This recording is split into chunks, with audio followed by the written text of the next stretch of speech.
Every time I hear about a little kid that was harmed and it makes national news, or a nonprofit or organizations that work with kid or at-risk adolescents or youth, every single time I hear something bad, you know what I do?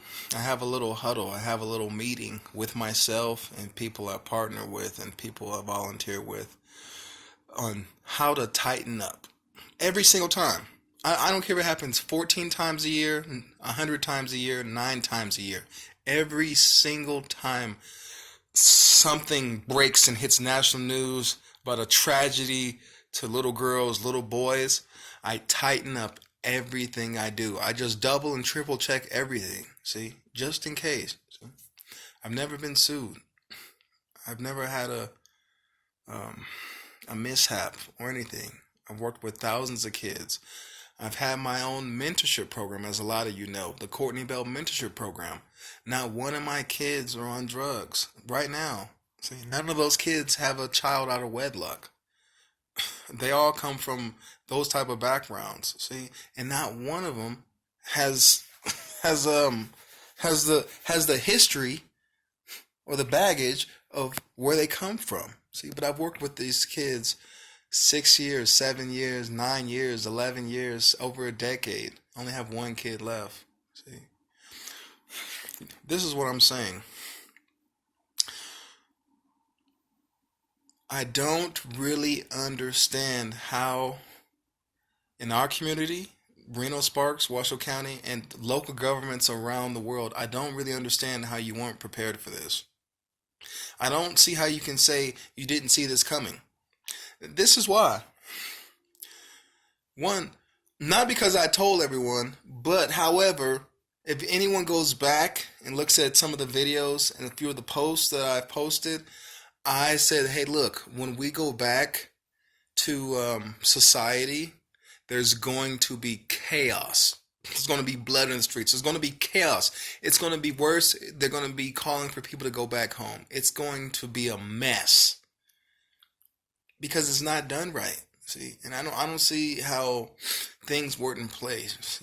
I went to a young man's funeral. I was inspired. I was touched, and his best friend, who was wearing a Raiders jersey, he said, "Hey," he said, when he heard about his friend, he was so mad.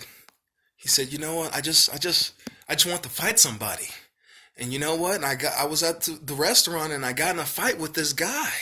I just wanted to fight somebody. I was so mad. I'm telling you, people are so mad right now. They just want to hit somebody. They just want to fight somebody. So when the national news broke out and everyone saw Mr. Floyd murdered, saying, "I can't breathe. Please, I can't breathe." Other people said, "Hey, look, hey, he can't breathe. Hey, you're going to kill him." And they were pushed away. That was the tipping point. That was the straw that broke the camel's back. It was that moment that people said, "You know what? Fuck it. This is ridiculous. I don't have any money. We didn't get our stimulus checks. It wasn't done right." Stimulus checks on a scale of 1 to 10, with 1 being the lowest and 10 being the highest. The honest to God truth is the stimulus checks, the first checks, the only checks that everyone got, or 62% of people, right around there, it would have to be a 2 or a 1. It was done so poorly. It missed so many people. It could have been done within 48 hours. Should have been done for a higher amount. And they had so many limitations that it was just ridiculous. A lot of people are mad. So it's like we left out a lot of people. Like people that just got out of prison. Like people that pay child support and have a child support pending issue. I'm telling you, people are mad. So this protest in a lot of ways is a people movement getting mad. 15 different states had called in for, what is it, for the National Guards. They called in the state of arrest for their city. They said, "Hey, look, we need help." 15 different states, all at the exact same time. See, and I'm going to tell you who can stop this. See, this is, in so many ways, is like a gang. You know, fraternity is a gang. A gang is not always a negative thing. A lot of these people are protesting for what's right, you know. But this is who can stop this movement, this gang, so to speak, in this way. Nobody can stop this except us. And you know who more importantly, you know who else saw this coming? If you listen to the message, Jerome Powell, the Federal Reserve Chair. He said there's going if we don't give stimulus checks and we don't give them for the right amount and we don't act now, he said there's going to be deep, deep scars. And if you look around, man, these scars are deep.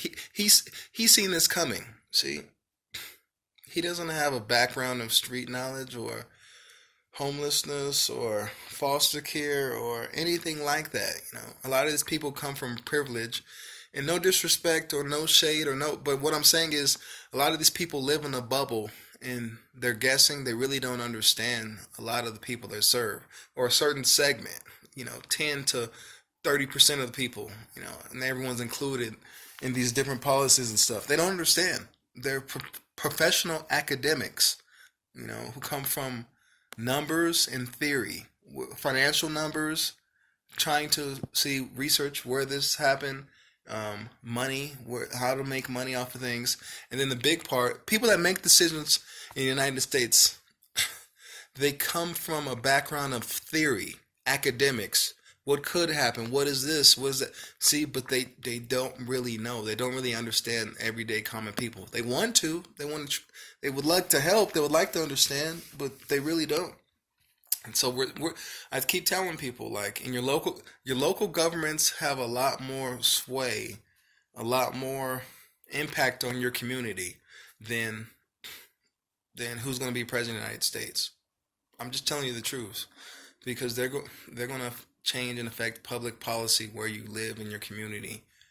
See, if the rents weren't so high in Washoe County, in the world, it wouldn't be this bad. See, but it's the tipping point. There's too many bad actors. There's too many bad things affecting everyday hardworking people. I keep telling you, like, see, if the rents are too high, the stimulus checks were too low, they didn't reach everyone.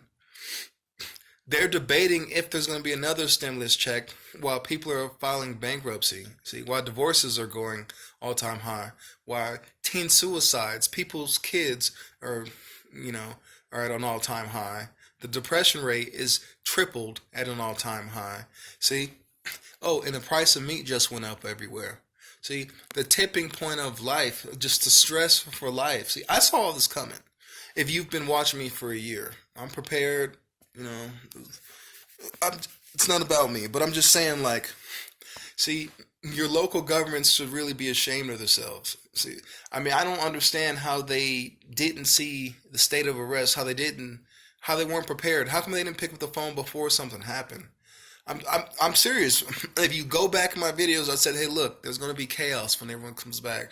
And what I'm saying is, if I knew this, if I could see this, how come your leadership didn't see it? See,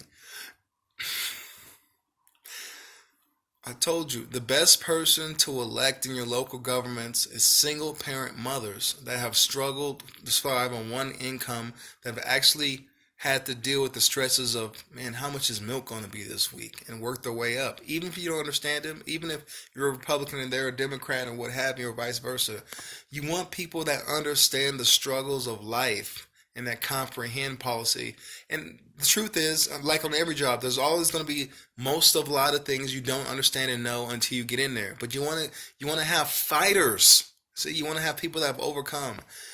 We have all these people from privilege that are guessing about homelessness, guessing about foster care, guessing about stimulus checks, guessing what the people need, and they really don't understand, and they're never going to admit it. See, because they want to keep their job, they want to keep the suit, they want to look good, you know.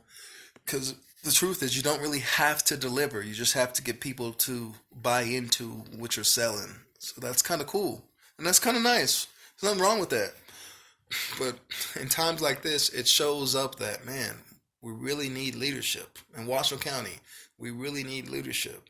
See, I told you, the next president of the United States, more than likely, is going to come from somewhere in the East Coast because they're changing the most policies. See, you can say they have some of the biggest problems, but they also have some of the biggest solutions. See, I pray. I didn't even brush my teeth yet, and I start researching for maybe an hour or 3 hours. All right, just taking a break. Got to get back.